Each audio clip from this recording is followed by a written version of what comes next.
కాంగ్రెస్లో నెలకొంది. డిబేట్లోకి వెళ్లే ముందు వివరాలంటే ఒకసారి చూద్దాం.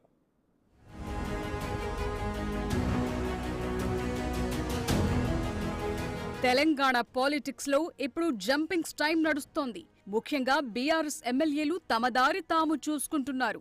ఆపరేషన్ ఆకర్ష్ లో భాగంగా కాంగ్రెస్ లో జాయిన్ అవుతున్నారు. ఇంకా చాలా మంది చర్చలు జరిపి వచ్చేందుకు రెడీగా ఉన్నారు. అయితే కాంగ్రెస్ ఓడిన చోట్ల బలం పెంచుకునేలా ఆపరేషన్ ఆకర్ష్ నడుస్తోంది. ఇందులో భాగంగానే తాజాగా బాన్సువాడలో పోచారం శ్రీనివాస్ రెడ్డి జాయిన్ అయ్యారు. అదే సమయంలో జగిత్యాల బీఆర్ఎస్ ఎమ్మెల్యే సంజయ్ కూడా సీఎం రేవంత్ సమక్షంలో కాంగ్రెస్ కండువా కప్పుకున్నారు. అయితే ఈ చేరికతో ఎమ్మెల్సీ జీవన్ రెడ్డి మాత్రం బాగా నారాజయ్యారు. తనకు చెప్పకుండా ఈ చేరికలేంటని ప్రశ్నిస్తున్నారు. అంతేకాదు గత ప్రభుత్వంలో భట్టికి విపక్ష నేత పదవి పోయేందుకు పోచారం కారణమని, అలాంటి వారందరినీ ఎందుకు చేర్చుకుంటున్నారన్న ప్రశ్నలను జీవన్ రెడ్డి వినిపిస్తున్నారు.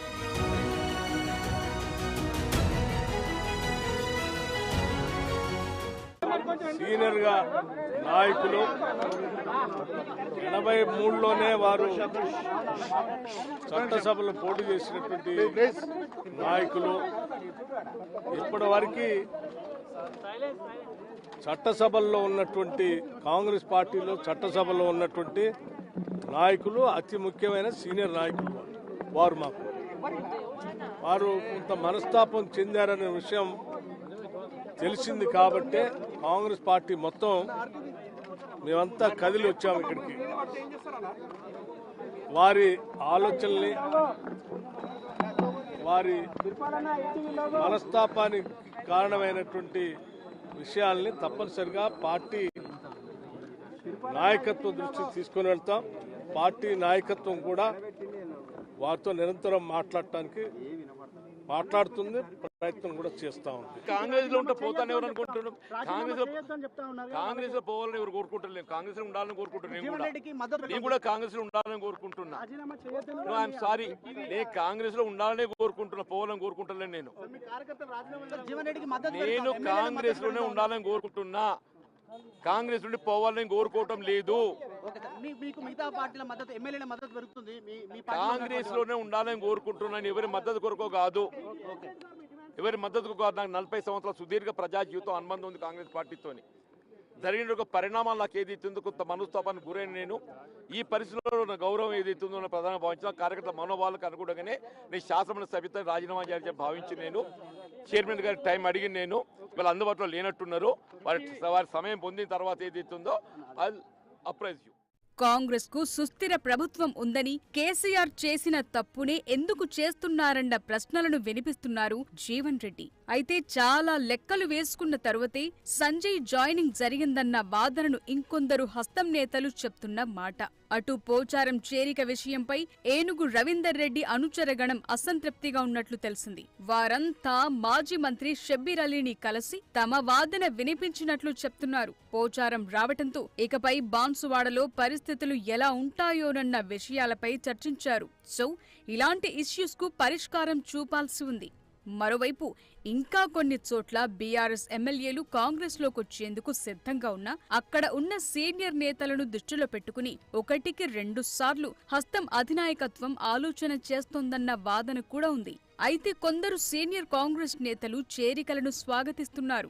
సంగారెడ్డి మాజీ ఎమ్మెల్యే జగ్గారెడ్డి అయితే ఈ చేరికల ఇష్యూస్ పై గతంలో చాలా సార్లు మాట్లాడారు. తెలంగాణలో ఘర్ వాపసీ మొదలుపెట్టామన్నారు. తనకు వ్యతిరేకంగా పనిచేసిన వాళ్లు కూడా కాంగ్రెస్ లో చేరుతామంటే చేర్చుకుంటామని, అంతెందుకు సంగారెడ్డి బీఆర్ఎస్ ఎమ్మెల్యే చింతా ప్రభాకర్ కూడా చేరతానంటే చేర్చుకునేందుకు సిద్ధమే అని 2 నెలల క్రితం అన్నారు.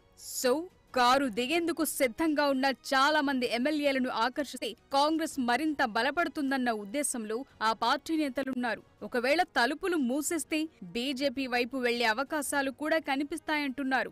సో తెలంగాణలో బీజేపీ బలపడకూడదు. అదే సమయంలో బీఆర్ఎస్ ను బలహీనపరచాలంటే ఆ పార్టీ ఎమ్మెల్యేలను గంపగుత్తగా ఆకర్షించే ప్లాన్ తో హస్తం పార్టీ ఉన్నట్లు చెప్తున్నారు. ఈ ప్రాసెస్ లో సొంత పార్టీలో అలకల వ్యవహారం సవాల్గా మారింది.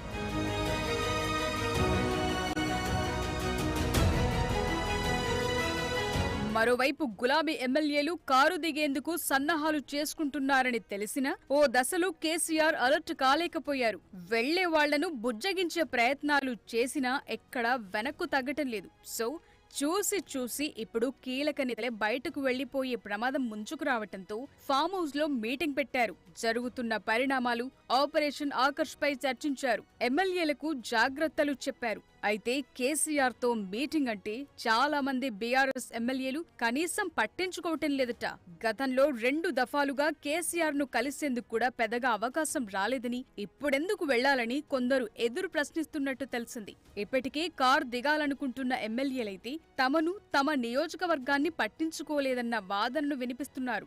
ఓవైపు ఫామ్ హౌస్ మీటింగ్ ఉన్న రోజే పటాన్చెరు ఎమ్మెల్యే గూడెం మహిపాల్ రెడ్డి అయితే ఢిల్లీకి వెళ్లారు. తనకు అసలు ఫామ్ హౌస్ మీటింగ్ సంగతే తెలియదంటున్నారు.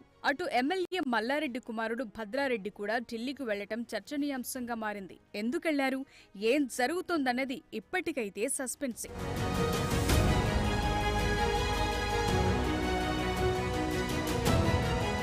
ఇంకోవైపు తెలంగాణలో జరుగుతోన్న చేరికల వ్యవహారంపై బీజేపీ కూడా జాగ్రత్తగా అబ్జర్వ్ చేస్తోంది. ఇప్పటికే లోక్సభ ఎన్నికల్లో 8 సీట్లు గెలిచిన ఆ పార్టీ 2028 అసెంబ్లీ ఎన్నికలను చాలా సీరియస్ గా తీసుకుంటోంది. బలహీనంగా ఉన్న చోట బలపడేందుకు ఏర్పాట్లు చేసుకుంటోంది. అందులో భాగంగానే కార్ దిగాలనుకుంటున్న ఎమ్మెల్యేలు వస్తామంటే వెల్కమ్ చెప్పేందుకు సిద్ధమవుతున్నారు.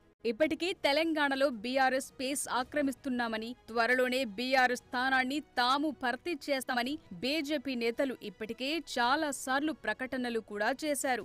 సో ఇప్పుడు గులాబీ పార్టీకి 2 వైపుల నుంచి ప్రమాదాలు ముంచుకొస్తున్నాయి. ఓవైపు అధికార కాంగ్రెస్ దూకుడు పెంచింది. ఇంకోవైపు చాప కింద నీరులా బీజేపీ కూడా స్పెషల్ ఆపరేషన్లో ఉంది. సో ఈ పొలిటికల్ లోడింగ్ అండ్ అన్లోడింగ్ వ్యవహారాలు ఎటు దారి తీస్తాయోనన్న ఉత్కంఠైతే అన్ని పార్టీల్లోనూ కనిపిస్తోంది.